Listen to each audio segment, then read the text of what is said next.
Want to launch programs directly from PowerShell? In this guide, I'll show you how to start a process, pass arguments to it, wait for it to finish, and even launch a program with administrator privileges.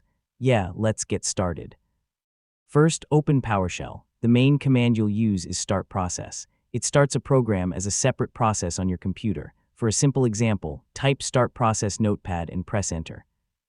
You can also use the file path parameter to clearly specify the program you want to launch. For example, use start process file path notepad. This is especially useful when you're working with a specific executable or file path. Next, you can pass arguments to the program with argument list.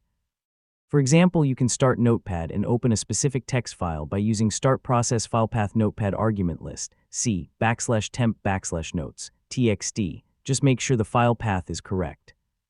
By default, PowerShell starts the process and immediately gives control back to you. If you need PowerShell to wait until the program closes, add the wait parameter. So use start process notepad wait. This is handy when the next command depends on the first program finishing. To launch a program with administrator privileges, you can use the verb run as option. For example, start process PowerShell verb run as will request an elevated PowerShell window. Windows may display a user account control prompt, so approve it only when you trust the program. And that's how you start processes from PowerShell.